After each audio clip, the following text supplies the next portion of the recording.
Hello people, today's video. Shout out sa lahat ng mga Pilipino sa buong daigdig.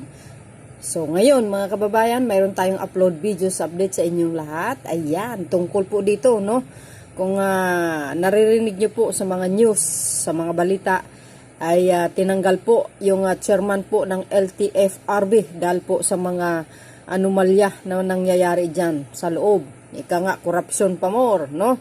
Pero dahil dyan mga kababayan, mayroong isang opisyal sa katawan po ni Mr. Tumbado ay nagsalita, no? Kumbaga isiniwalat yung mga anomalyang nangyayari. Hindi lang yan mga kababayan, mayroon po siyang idinawit, no?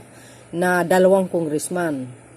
Kung nakikita nyo itong video ko na ito po guys ay hearing, no? Sa pag-imbestiga dyan sa mga anomalyang korupsyon na nangyari sa LTFRB. Yan po si Congressman Akop, no?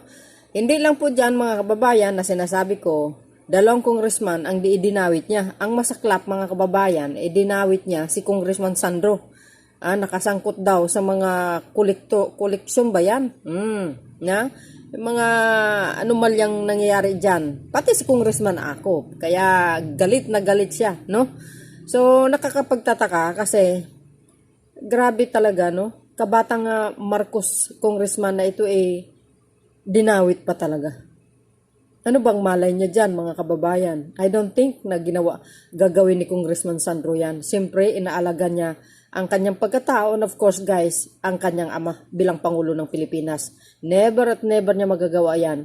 Hindi natin alam kung anong intensyon ang mga tao ito para lang sirain ang mga Marcos. Well guys, alam po natin, dekada na, no? Na siniraan ang mga Marcos, bugbog na sa paninira ang mga Marcos guys, pero kahit isang pieces na ebidensya wala silang makukuha sapagkat kakampi po nila ang katotohanan. Wala naman talagang katotohanan yung pagbibintang mula sa mga dilaws. Ayan, no? Until now, naging Pangulo ang Pilipinas, naging Pangulo ng Pilipinas, Pangulong Marcos Jr. because ang Panginoon ay sumasa kanila. Wala naman talagang nangyayari sa mga, hindi naman totoo yung mga pagbibitang against the Marcos family. Nakakalungkot lang napakaaga para sirain si Congressman Marcos, no? Malayo pa yan, no? Hindi pa tatakbo sa pagkapangulo. And siyempre guys, si Congressman Akop din. But anyway guys, para kompleto detalyado, panoorin nyo po ang talagang ginigisa, no? Ito si Mr. Tumbado. But before that guys, don't forget to like, hit the button bell para lagi kayo update sa aking mga upload videos. Bye bye bye. Baboos! Kasamahan ni Attorney Guadis sa LTO, tama po ba? Yes, Your Honor. At nung siya ay nalipat sa LTFRB, kayo po'y dinala niya dun sa LTFRB, tama? Yes, Your Honor. And according to your 2 affidavits in our possession, pinagsilbihan mo siya hanggang maski mapabayaan mo yung pamilya mo. Tama? Yes, Your Honor. Pinagsilbihan mo siya pero inilipat ka sa modernization program ng public utility vehicles. Yes, Honor. Yes, Honor. And because of that, sumama ang loob mo. Yes, Your Honor. And because of that also, pagsama ng loob mo, nag-resign ka.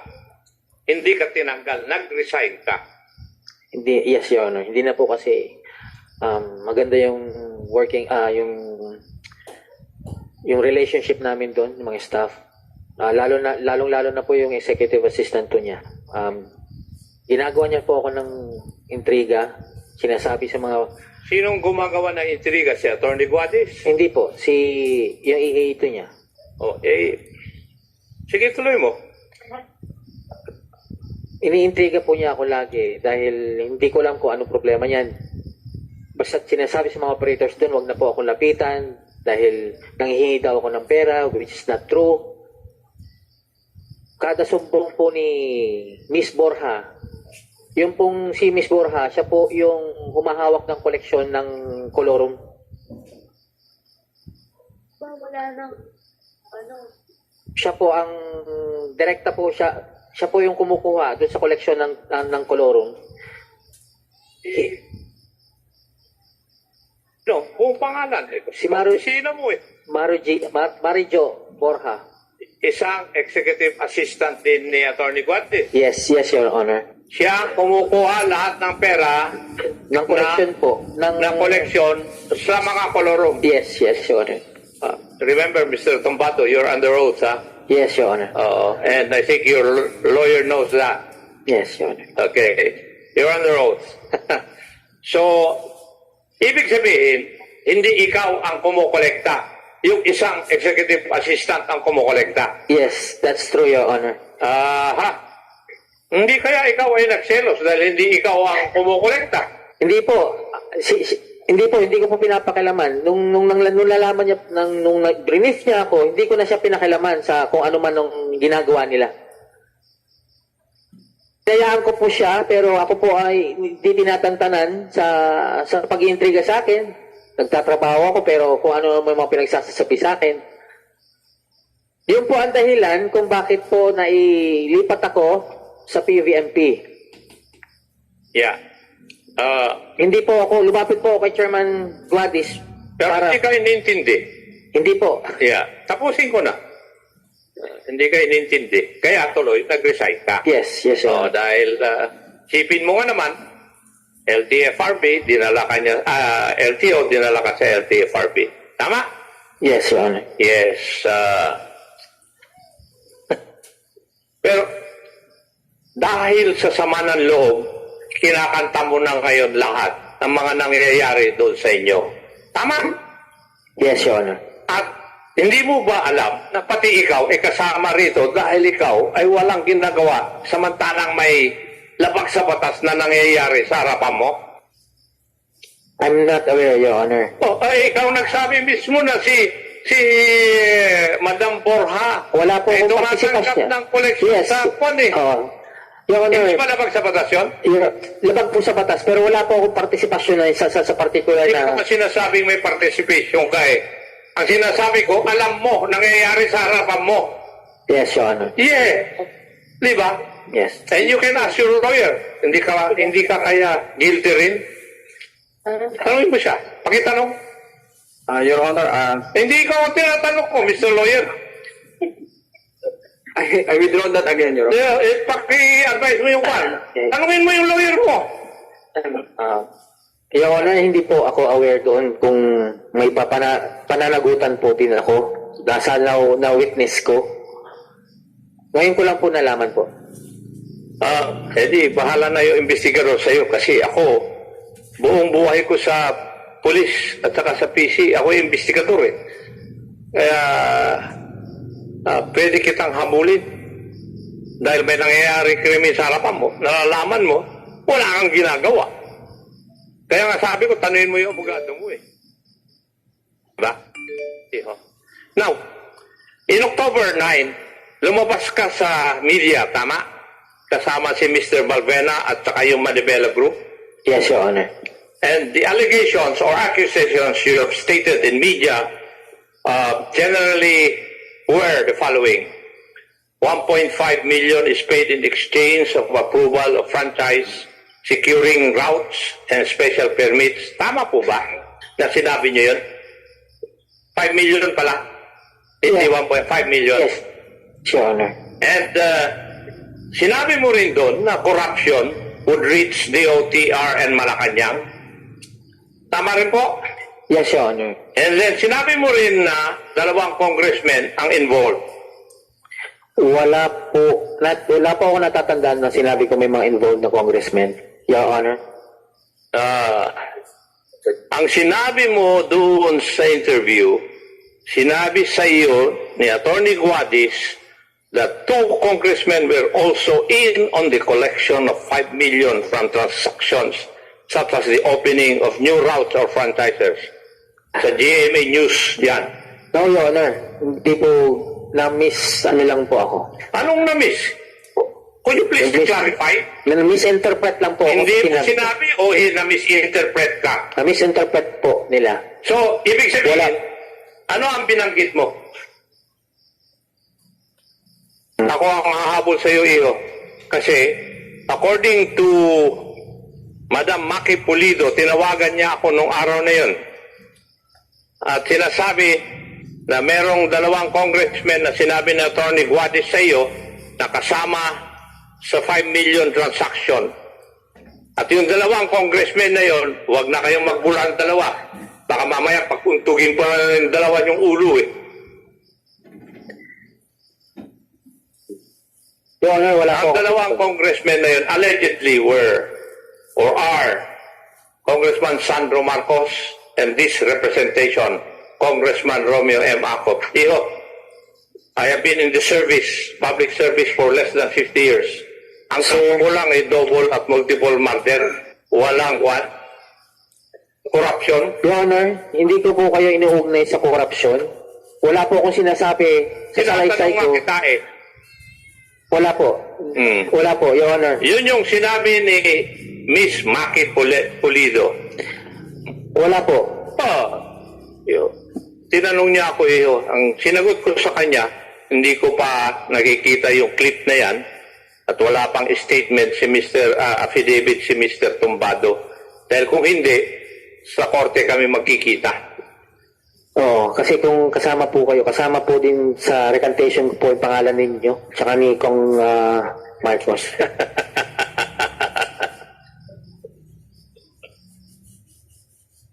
So, in other words, hindi totoong sinabihan ka ni Attorney Guadis na may kasamang 2 congressmen sa collection ninyo ng 5 million from monthly from transactions such as the opening of new routes on franchises. Kasi kino-quote ko yung GMA News Online.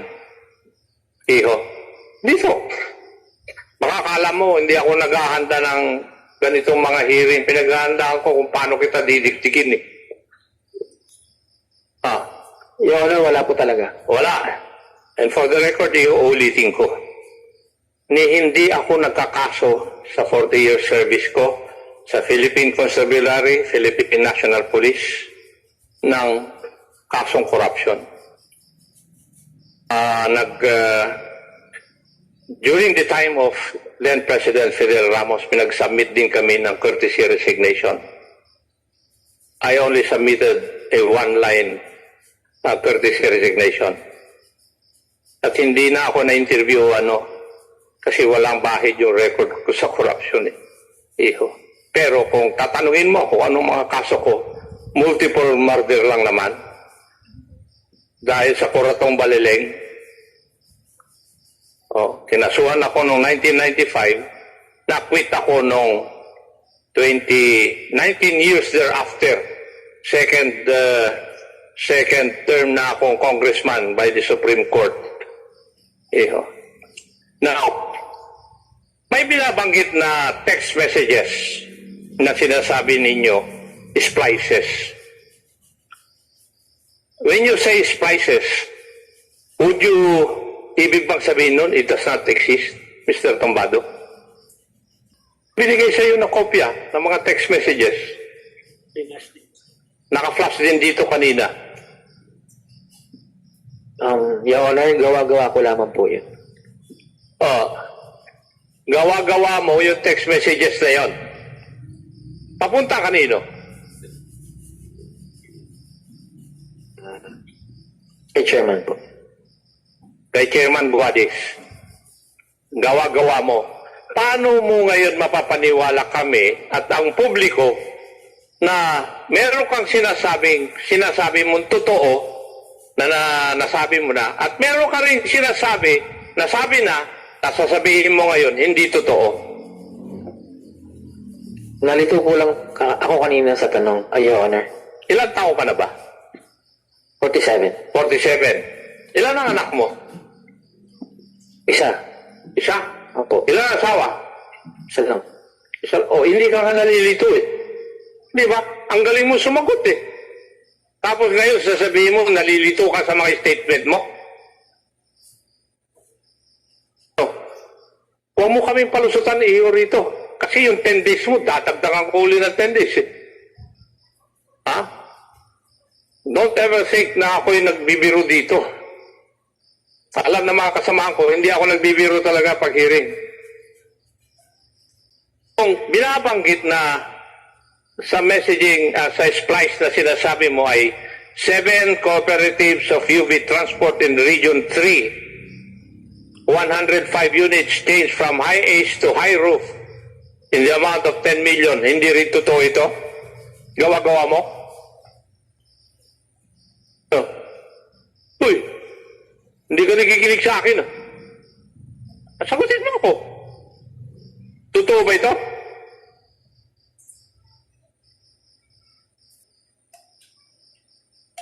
Sir Chair, I invoke my right against self-incrimination. Okay. Alam mo, Mr. Chair, bibigay ka rin pala eh. Mr. Chair, may I be recognized? Sandali lang, Tony Guades. You are invoking your right to remain silent. Dahil yun ang kwan ng iyong lawyer. Eh kasi iho, sa tingin ko bilang investigador, kasama ka rito eh. Ha? For all intents and purposes, kasama ka rito sa katarantaduhang ito. You're equally guilty kung meron mang guilty sa LTFRB. Nandun ka na eh. Kasama ka. Sumama lang ang loob mo, sabi nga ng ibang kasamahan ko rito, nagka-onsehan, kaya ka kumakanta eh. Huwag kang umiti. Dahil banda-banda ron, mabubura yung ngiti mo na yan. So, ito rin, meron din sa messaging na yon, galing din sa'yo, RDCJ and Grab operators, 27 units, 810,000. Would you also invoke your right to remain silent, Mr. Tumbado? Yes, Your Honor. Yes. Sino itong RDCJ? Mr. Tumbado, sagutin mo ako. Your Honor, sa pagkakalam ko siya po yung pangalan, pero... Ikaw nagpadala nito eh. Di ba Yes. sinabi mo lang kanina? Di alam mo? Yes, Your Honor. Oh. Sino? Si RD Marbella po. Sino nga? Si RD Marbella po. Anong pangalan? Ano yung C? Karsha. Hindi mo nga tinitingnan mo yung pangalan niya eh. Hindi mo ka rin sigurado Hindi po eh. po kasi siya malimit po. Pero RCCJ, bakit? Ito ba tawagan ninyo doon sa Alter Farm? Yung mga operators po, tawag sa kanya RDCJ. Ng Region 3. Region 3. So, you also invoke your right to remain silent. Ha? Yes, Your Honor. Aha. Yung SV3, sino yun? Doon din sa messaging mo. SV3. S, Sierra, V, Vista, 3. Sino yun? Operator din po. Operator Yes. ng Transport cooperative po sa Muntinlupa. sa Muntinlupa. Paano mo siya kilala? Lumapit po siya sa akin yung may press conference doon, yung Press conference saan? yung nagpa-press con po ang Magnificent 7 noon, way back po. Doon mo siya nakilala. Yes, tinawag niya, kinalabit niya ako, tapos humingi po siya ng assistance sa akin kung pwede daw po makalapit kay chairman. Ang tagal na daw po silang nagpa-follow up sa mga papel nila hanggang ngayon, hindi pa nila nakukuha. So, kung maaari po daw na samahan ko po sila, matulungan para mailapit kay Chairman Guadis yung kanilang mga grievances, yung kanilang mga problema sa papel. Yung SB3, yung message na nakalagay doon sa binigay namin kopya sa iyo, SB3, open and close parenthesis, given the first package. Anong ibig sabihin nun? Pag-i-invoke ka uli. Honor. Ha? Yes, Your Honor. I invoke my... You asked your lawyer, bakit ka nag-i-invoke ng right to remain silent mo? Ikaw ba itatamaan? Tanungin mo yung lawyer mo. Otherwise, kailangan mo sagutin Kung hindi mo sasagutin, I will cite you in contempt. Yes. Hindi ka naman maapektuhan dito sa tingin ko. Maapektuhan ka ba?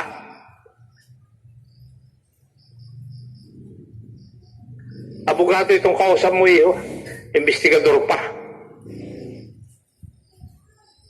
Pati mo. Yes, Your Honor. Tinanong mo na abogado mo? Ikaw ba ay tatamaan nito kung magsasalita ka? If cases are going to be filed? Yes, Your Honor. I invoke my rights to remain silent. So, when you invoke your right to remain silent, kasama ka rito. Kasi kung may kakasuhan kami, makakasama ka. Ano mo yung abogado mo? Ah? Yes or no?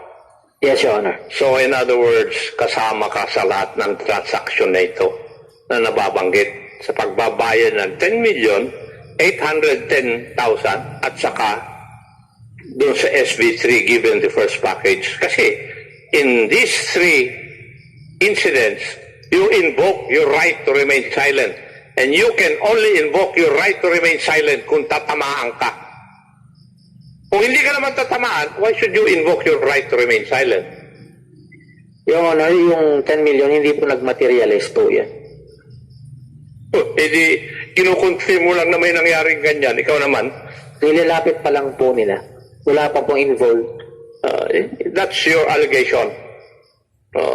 Kasi, why would you invoke your right to remain silent? Bakit mo i-invoke yung right to remain silent mo kung hindi naman pala nag-materialize? Paano ka kakasuhan?